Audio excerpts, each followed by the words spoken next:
Been about a year that I've been meaning to fix this hatch drain on the Golf R. This is something that I've been dreading for a long time, is that when it rains, getting water in the hatch, because this drain gasket is broken. When you open this up, water drains back, and typically what happens is that the water will drain into these tubes and then come down in here and get soaked all in the headliner and get this whole area soaked. Fortunately, what happened to me, because of the hill that I'm parked on, all the water drained over to the side here and came out the side and dripped down right here instead. Ugh, yuck.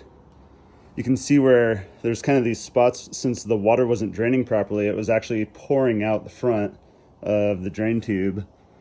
And then as I lifted, or the water was actually making it through the drain tube, it would then, sit on the bottom of the hatch here, probably collected in a pool, and then run down the side channels and all through all these bits. So everything is all dried out now, but gonna make it better.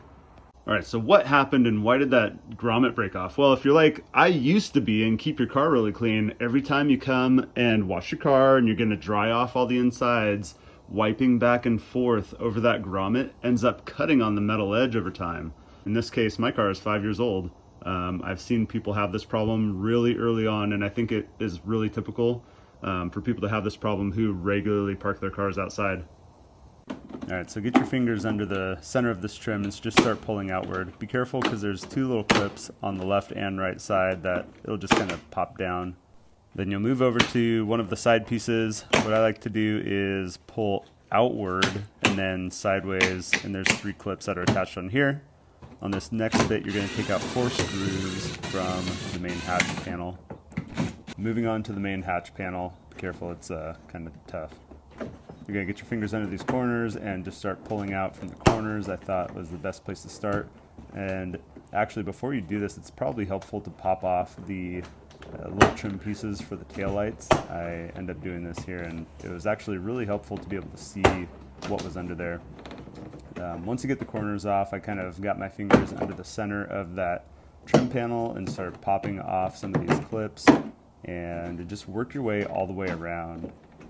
And then I realized that also, because I'm pulling on it, the hatch is going to come down. So use your head to support, and then just work your way all the way around. It should just pop straight down. You'll have to flex out those corners a little bit to get them off of the that bits, and it'll come right off. As you're pulling all this stuff out, you'll want to make sure that all the metal clips end up staying with your pieces. Like in this case, I have one that is in here, so you want to retrieve that and put it back in the trim before you reinstall. With all the trim out, this is what it looks like here. And we've got your backup camera with your drain tube attached. This is what we're going to be replacing, is this piece right here. These are tiny, tiny T8 screws. I'm going to take that out, and hopefully that will just pull that drain tube out and I can replace it real quick. Here's that teeny tiny 8mm or T8 screw. Make sure your bit is magnetized, or use a magnet while you're taking it out, because you might lose it like I almost just did. And after you pull those screws out, just pull that tube right out of there. Here's a quick shot of the OEM part number. Quick look at the difference in the original part versus what you get as a replacement. This original part is like a clear tube. Here's where the grommet was. You're gonna have to obviously trim this to fit, but now we have a flexible rubber tube. So unfortunately, because of the situation in my garage, I've been parking outside for about the last year, and I've collected a ton of dirt and grime. You can see through the light all the grime that's in there. And upon closer inspection, I realized that I also not only have a broken drain tube, but a clogged drain tube. So I'm gonna take this camera off and clear that out, and we'll carry on. So taking this camera off the back, I'm going to first disconnect 1, 2, and 3 clips, and then also remove 3 T25 bolts that are holding this on, and then it looks like it just rotates and pulls out. Rotate and pull out, Adam. Now, first I gotta undo these clips. There's deer outside. I can see some deer walking by. Oh, here we go. Hey, bud. Get out of here. Stop eating my bushes. All right, let's get back to it. Just so easy. Just disconnect the clip, Adam. All right, on this connector, it was a little bit tricky, but I figured out you just take out this right side here first, and while it's connected, then you're able to pretty easily twist out the left side and then disconnect it. With this connector, it was pretty easy to reach up inside the hatch and take out this clip, and then it was a bit easier to disconnect. And on this clip, if you got fat fingers, you might just wait until you unbolt the whole thing so it's easier to maneuver, but it's pretty simple to just use your fingernails and unclip it. So now you're just going to take out those 3 T25 bolts and twist it, and that camera will just come right out. All right, here's my extremely, oh God, this looks terrible in the light. But you can see how there's a gasket that seals around the edge of this, and then water will collect here and all of the dirt and debris, and that's where my drain tube is clogged. So I'm gonna clean that out. There's a ton of dirt up here in the hatch that I'll clean out too. Frickin' deer are back eating my bushes. Get out of here. Get out of here. Go, get. Don't forget, you're gonna need to pull out this fitting from the old hose so that you can use it in the new one. Mine's a bit dirty. Let's clean it. So now what I'm gonna do is line these babies up right side by side so I can figure out where to cut. And look at this, on the factory part, there's these 2 little nubs. I think that's probably meant to be there as a spot where they cut this piece to fit on the Mark 7. That's pretty cool. Find those nubs. Just gonna take a nice, quick, swift cut. Look at that. Now I've got it. Around this gasket on the camera was packed full of debris, pollen, and even some pine needles. So I just used some warm water and a soft toothbrush and cleaned it out. I didn't use any sort of cleaners, but I did have a bottle brush or a straw brush and a toothbrush that just helped clean that up. Used some of my favorite detailing spray and a little microfiber, and we're all cleaned up. One thing to point out about this area is that there is some seam sealer in here, but it didn't go all the way up and around. They've only done this bottom part to prevent water collecting and probably forming rust. So we'll see over time if maybe these areas start to have any sort of rust forming from water getting in there.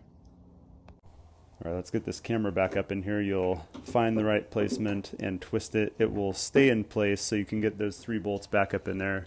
I recommend starting them by hand so you don't cross thread. And after you get the bolts in there, just put the connectors back together. We're connecting the connectors. Whoop, there we go. All right, so I just put some spit around the edge of the grommet, and I'm just kind of pulling it through, making sure that's properly seated in place. I'm also gonna I put a little bit of spit on this bit here to lubricate it, and it just slides right up in there. So that wasn't too hard. This part was a little bit challenging, so maybe it's a little better to do this with the camera disconnected, or I don't know, whatever works for you. We are nicely seated in place, and this fitting is bolted back in. If I have any tips, it's okay to cut this piece of hair long. I kind of had to stretch to pull and put it back in place, so it's tight.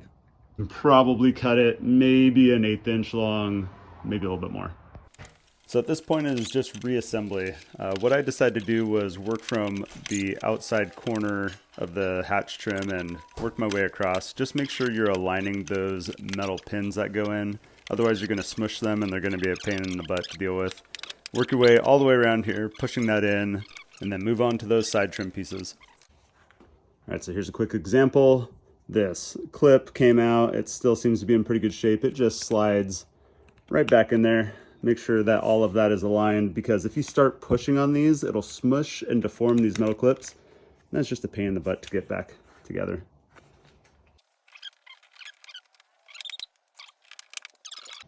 So this one has some extra clips that you want to be careful of that are going to align into this piece. Start by kind of hooking from the bottom and then hoping that all of those clips align nicely. Just like that. Bam, baby. And we're done. We did it. Now clean up your mess. And now that I know what I know, check this out. You can actually do a little quick inspection and see if your drain tube is clogged up or if there's a bunch of debris just sitting in there causing this to potentially leak out.